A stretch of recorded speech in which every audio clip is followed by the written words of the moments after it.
Hi friends, అందరికీ నమస్కారం. Welcome to Sukriti's home. మనము 12 మాసాల్లో మాఘమాసంలో విశేషంగా సూర్యభగవానుడిని ఆరాధిస్తాము. అయితే సూర్యభగవానుడికి ఎంతో ప్రీతికరమైన దీపారాధన గోధుమల దీపారాధన. గోధుమల దీపారాధన ఎప్పుడు చేయాలి, ఎవరు చేయాలి, మాఘమాసంలో కుదరకపోతే మళ్ళీ ఎప్పుడు చేయాలి, పూజ తర్వాత ఆ గోధుమలు ఏం చేయాలి, గోధుమల దీపారాధన చేసిన రోజు ఎటువంటి నియమాలు పాటించాలి, ఇలా ఎన్నో సందేహాలు వస్తూ ఉంటాయి. వీటన్నిటి గురించి ఈరోజు వీడియోలో తెలుసుకుందాము. ముఖ్యంగా గోధుమల దీపారాధనని సూర్యభగవానుడు జన్మించిన రోజు అంటే రథసప్తమి రోజున చేస్తాము. ఒకవేళ ఆ రోజున కుదరకపోతే మాఘ ఆదివారాల్లో కూడా చేసుకోవచ్చు. మాఘ ఆదివారాల్లో ప్రతి వారము కూడా సూర్యభగవానుని ప్రత్యేకంగా పూజించాలి. అందుకే రథసప్తమి రోజే కాకుండా ప్రతి మాఘ ఆదివారం కూడా గోధుమల దీపారాధన చేస్తే చాలా మంచిది. గోధుమల దీపారాధన ఉదయం సూర్యోదయ సమయంలో చేయాలి. ఎక్కడైతే సూర్యకిరణాలు పడుతున్నాయో అక్కడ ఒక స్టూల్ కానీ పీటను కానీ ఏర్పాటు చేసుకుని దాని మీద చేయొచ్చు. లేదా తులసి కోట దగ్గర చేసుకోవచ్చు. ఒకవేళ సూర్యకిరణాలు పడే చోటు లేదు, అలాగే తులసి కోట లేదు అనుకుంటే మీరు పూజా మందిరంలో కూడా చేసుకోవచ్చు. ఒక రాగి ప్లేట్ కానీ, ఇత్తడి ప్లేట్ కానీ, వెండి ప్లేట్ కానీ తీసుకొని చక్కగా ఆ ప్లేట్కి గంధము కుంకుమతో అలంకరించుకోవాలి. ఒకవేళ ప్లేట్ లేదు అనుకుంటే మనం అఖండ దీపం కోసం ప్రమిదలు తెచ్చుకుంటాం కదా, అటువంటి పెద్ద ప్రమిదల్లో అయినా పెట్టుకోవచ్చు. ఇప్పుడు ఈ ప్లేట్లో తెల్ల జిల్లేడు ఆకుల్ని 7 పెట్టుకోవాలి. జిల్లేడు ఆకుల్ని శుభ్రంగా తూడ్చి చక్కగా గంధము కుంకుమతో అలంకరించి పెట్టుకోవాలి. తెల్ల జిల్లేడు ఆకులు మాత్రమే తెచ్చుకోవాలి. సూర్యభగవానుడిని అర్కుడు అంటారు. అర్కఫలము అన్న, అర్కపత్రము అన్న సూర్యభగవానుడికి ఎంతో ప్రీతికరము. అర్కపత్రము అంటే జిల్లేడు ఆకులు. ఈ జిల్లేడు ఆకుల్ని 7 తీసుకోవాలి. సూర్యభగవానుడి వాహనంకి 7 గుర్రాలు ఉంటాయి. అలాగే ఆ సూర్యభగవానుడికి కూడా 7 అనే సంఖ్య ఎంతో ప్రీతికరము. అందుకే మనం సూర్యభగవానుడికి ఏం చేసినా సరే 7 సంఖ్యలో చేస్తుంటాము. అలాగే సూర్యభగవానుడిని ద్వాదశాదిత్యుడు అంటారు. అందుకే 12 అనే సంఖ్యలో కూడా చేయవచ్చు.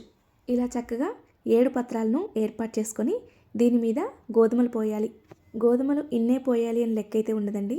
3 గుప్పెలు కానీ, 5 గుప్పెలు కానీ, 9 గుప్పెలు కానీ అలా మీ ఇష్టం వచ్చినట్లు పోసుకోవచ్చు. అయితే అనారోగ్య సమస్యలతో ఇబ్బంది పడుతున్న వారికి చక్కని పరిష్కారము ఈ గోధుమల దీపారాధన అని చెప్పవచ్చు. గోధుమల దీపారాధన వలన ఎటువంటి అనారోగ్య సమస్య అయినా తొలగిపోతుంది. ఇంట్లో ఎవరైనా దీర్ఘకాలికంగా అనారోగ్య సమస్యలతో ఇబ్బంది పడుతున్నట్లయితే వారి చేత ఈ గోధుమల దీపారాధన చేయించండి, చాలా మంచిది.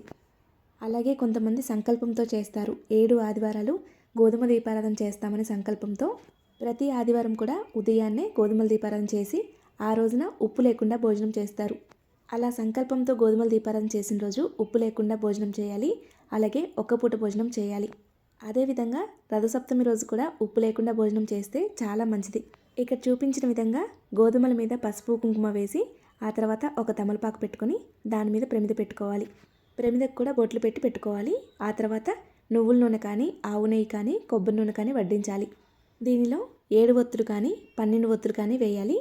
మనం 2 ఒత్తులు కలిపి ఒక ఒత్తులాగా చేస్తాం కదా, అలా 7 ఒత్తులు వేయాలి. 12 ఒత్తులు కూడా వేయవచ్చు. విడివిడిగా వేయవచ్చు, లేదా 7 ఒత్తులు కలిపి ఒక ఒత్తిలాగా, 12 ఒత్తులు కలిపి ఒక ఒత్తిలాగా కూడా వేసుకోవచ్చు. అవి అఖండ దీపంలాగా ఉంటుంది. ఈ దీపారాధన మనం సూర్యకిరణాలు పడే చోట చేస్తాం కాబట్టి, అంటే ఆరు బయట చేస్తాము. గాలి రాకుండా ముందుగానే ఏర్పాటు చేసుకోండి. అనారోగ్య సమస్య గురించి కాకుండా ఇంట్లో అంతా ప్రశాంతంగా ఉండాలని ఈ గోధుమల దీపారాధన చేసినట్లయితే ఇంట్లో పెద్దవాళ్ళు వెలిగిస్తే సరిపోతుంది. ఎవరైనా వెలిగించవచ్చు. సుహాసిని స్త్రీలైనా సరే చేయవచ్చు. గోధుమల దీపారాధన చేసిన రోజు ఇంట్లో నాన్ వెజ్ తినకూడదు. మాఘమాసంలో అయితే గోధుమల దీపారాధన చేసినా చేయకపోయినా ఆదివారాల్లో ఇంట్లో నాన్ వెజ్ తినకుండా ఉంటేనే మంచిది.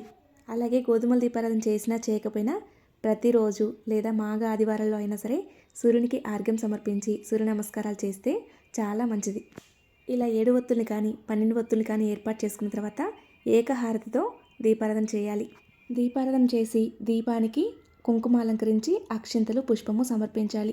అయితే గోధుమలు అయితే మనం కిరాణా షాప్ నుంచి తెచ్చుకుంటాం, కానీ కొంతమందికి జిల్లేడాకులు దొరకవు. అటువంటప్పుడు తమలపాకులైనా పెట్టుకొని దీపారాధన అయితే చేయండి.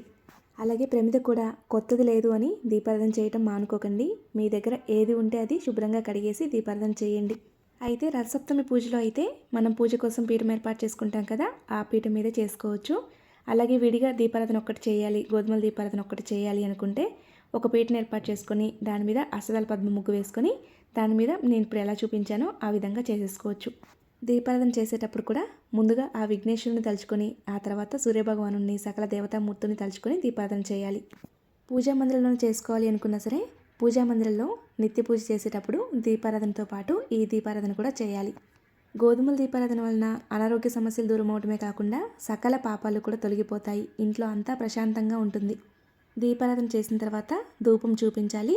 ధూపం చూపించేటప్పుడు దీపానికి చూపించి అలాగే ఆకాశంలో ఆ సూర్యభగవానుడికి కూడా చూపించాలి.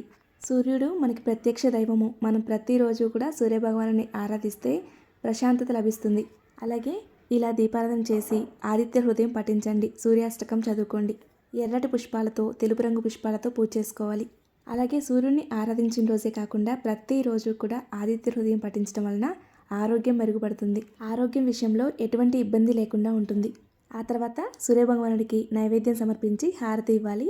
నైవేద్యంగా పరమాన్నం సమర్పిస్తే చాలా మంచిది. ఒకవేళ పరమాన్నం సమర్పించలేకపోయినా పటిక బెల్లం చిప్స్ కానీ అలా ఏదైనా నైవేద్యంగా సమర్పించి కర్పూర నీరాజనం సమర్పించాలి. దీపానికి చూపించి అలాగే ఆకాశంలో సూర్యభగవానుడికి కూడా చూపించాలి. ఇలా మాఘ ఆదివారాల్లో గోధుమల దీపారాధన చేయడం వలన ఆరోగ్యం విషయంలో అలాగే మానసికంగా ఎటువంటి సమస్యలు లేకుండా ప్రశాంతంగా ఉంటాము. ఇలా దీపారాధన చేసిన తర్వాత దీపారాధన కొండెక్కిన తర్వాత ఆ గోధుమల్ని తీసి శుభ్రంగా కడిగి కొద్దిసేపు నానబెట్టి ఆవుకు తినిపించండి. మనం జిల్లేడాకుల మీద గోధుమలు పోసాం కాబట్టి తప్పకుండా శుభ్రంగా కడగాలి. ఎందుకంటే ఆవుకి అలా తినిపించకూడదు. లేదా ఈ గోధుమల్ని పక్షులకు కూడా తినిపించవచ్చు. పక్షులకి వేయాలి అన్నా సరే శుభ్రంగా కడిగేసి అప్పుడు పక్షులకి వేయండి.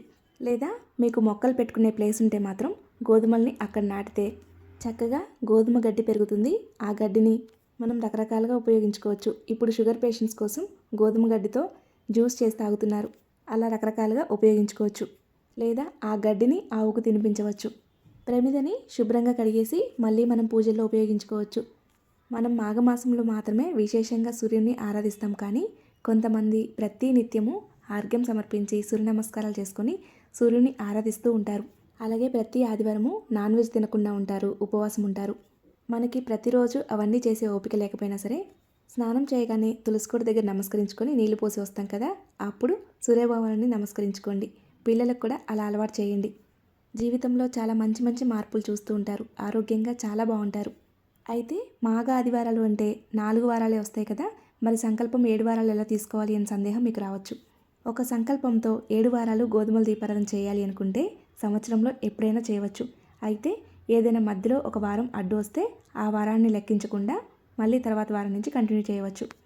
తెలుసుకున్నారు కదండి గోధుమల దీపారాధన గురించి పూర్తి వివరాలను. ఈ వీడియో మీలో కొంతమందికైనా ఉపయోగపడుతుంది అనుకుంటున్నాను. అలాగే ఈ వీడియో మీలో కొంతమందికైనా నచ్చింది అనుకుంటున్నాను. ఇంకా గోధుమల దీపారాధన గురించి ఏమైనా సందేహాలు ఉంటే నాతో కామెంట్ సెక్షన్లో షేర్ చేసుకోండి. ఈ వీడియో కానీ మీకు నచ్చినట్లయితే లైక్ చేయండి. మీ స్నేహితులకి బంధువులకి షేర్ చేయండి. మరిన్ని వీడియోస్ కోసం మన ఛానల్ సబ్స్క్రైబ్ చేసుకోండి. ధన్యవాదములు.